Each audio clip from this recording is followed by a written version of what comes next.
HBM 관련해서 뭐 세븐이 제일 히트칠 거라고 저 이미 예언했잖아요. 뭐 세븐이 제일 크게 유행을 할 것 같고요. 제가 볼 때 전 세계 지배하지 않을까 그 생각이 듭니다.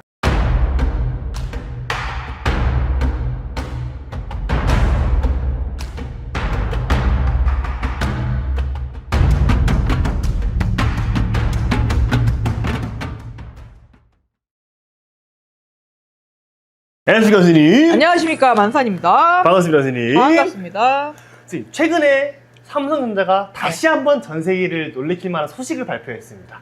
신제품 출시했겠죠. 사실 한 달 전에 이미 HBM5의 실물 모형은 보여줬고요. 지금 최근에 HBM5의 기술 개발 방향성에 대한 제시를 했는데요.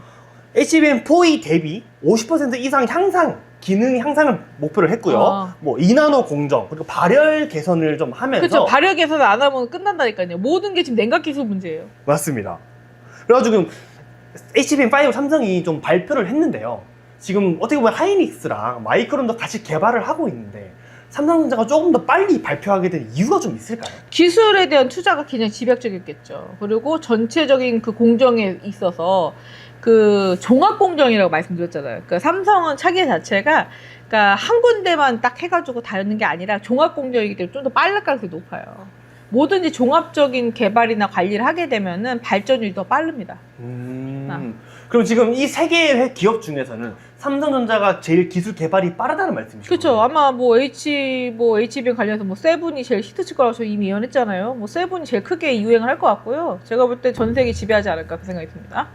말씀하신 것처럼 지금 월가에서도 내년 HBM 시장 1위를 하이닉스가 아닌 삼성전자로 꼽았거든요. 그렇죠. 삼성 시총이 더 높을 거예요. 지금 우리나라 지금 코스피도 시총 제일 높을 거고요. 뭐 지금 ADR 상장 관련해서는 뭐 하이닉스가 좀 더 상승 구도로 가겠지만 삼성이 만약에 ADR 관련해서 상장하게 되면 더 크겠죠. 왜냐하면 종합적으로 크는 기업이기 때문에 시총은 더 높을 수밖에 없다는 거죠. 일부러 떼놓고 봤을 때는 하이닉스 더 크겠지만 전체적으로 종합 구도로 가는 삼성이 더 클 수밖에 없는 거예요, 사실. 지금 어떻게 보면 하이닉스도 지금 ADR 상장을 해서 굉장히 많은 성과를 이루고 있는데 네. 삼성전자도 지금 말씀하신 것처럼 예전에 상장할 것이라 말씀해 주셨잖아요. 네네네. 언제쯤 상장이 가능? 아마 빠르면 올해 겨울이나 아니면 내년 초가 되겠죠. 아무래도 ADR 관련해서는 그러니까 ADR 상장하게 되면 일단 나스닥에서 전 세계를 석권할 수 있다는 얘기예요. 그러면은 반도체 관련한 투자가 조금 더 다각화되거나 다양화될 가능성이 높고요. 글로벌 기업의 투자액이 굉장히 유리해집니다, 사실은.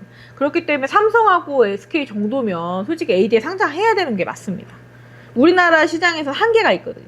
그렇기 때문에 우리나라에 뭐 아무리 외국인 투자를 갖다 늘리기 위해서 여러 가지 방침을 쓰고 있지만 실질적인 화폐의 그 순환로나 이렇게 또 대체되는 부분이 나스닥을 따라가긴 아직은 그죠? 시기상조고요. 규모도 아직 우리나라 많이 안 찍었기 때문에 자본구조 50조 갖다 뭘 하겠습니까? 해 경단이 노는 걸로 가야겠죠? 좋습니다. 지금 삼성전자가 HBM5 기술 개발을 제일 먼저 발표를 했고요.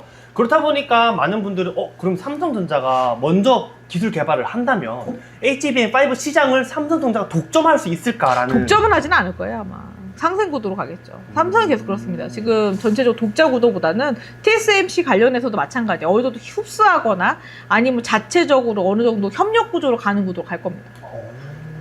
그럼 만약에 HBM5가 개발이 된다면 국내나 전 세계를 봤을 때 반도체 산업이나 AI 시장에 어떤 변화가 일어날까요? 그러니까 그 속도전이죠. 아무래도 속도가 지금 그 공급 물량을 다 대체하지 못하는 부분에 대해서 냉각 기술이 발달하게 되면 지금의 50% 구도라고 해도 굉장히 그 생산하는데 또 속도가 빨라질 수 있고 대체율이 빨라지는 거예요, 사실. 열폭주만 잡으면 대체율이나 생산 가동 라인이 굉장히 빨라질 수 있습니다. 진짜 어떻게 보면 HBM5도 그 발열 시스템을. 그러니까 냉각 시스템 발전을 못하면, 그러니까 모든 반도체 생산할 때 열을 식히기 위해서 바닷물을 쓰고 뭐 옆에 그 용수를 갖다 공급을 하는 이유가 열을 갖다 식히는 기술이 있어야 되거든요. 그렇기 때문에 그런 건데 그 기술을 갖다 자체적으로 할 수 있다면 뭐 용수 공급이 없이도 할 수 있다면 굉장히 빨라지겠죠. 용순 공급 없이 발열을 잡을 수 있는 기술. 그건 불가능하겠지만 어찌됐건 그렇습니다. 네, 열시키는 기술이 관건이에요, 사실은. 그래서 자체 냉각 기술, 그러니까는 뭐 에어컨이 돌아가다가 자체적으로 그 발열되는 그 열을 갖다 제어할 수 있는 게 돼야 된다. 예를 들어서 냉장고가 많이 돌리면 열이 이빨에 나서 주변에 뜨겁지 않습니까? 주변이 타는 경우도 있어요. 너무 열이 많아서. 근데 그거를 자체적으로 기계에서 알아서 냉각 시스템이 달려있다. 그런 문제가 달라지겠죠. 그리고 핸드폰도 뜨거워지잖아요. 그러니까 모든 데이터, 핸드폰뿐만이 아니라 컴퓨터 하루 종일 돌리면 어떻게 될까요? 옆에 있으면 엄청 뜨겁습니다. 빨래 다 말라요. 그 정도 뜨겁습니다. 그런데 그걸 갖다가 에카 시스템, 그러니까 냉각 시스템이 자체적으로 굴러간다. 그러면 위험하지가 않은 거죠. 산업의 피해율도 적은 거고 산업재해 발생률도 떨어지는 거죠.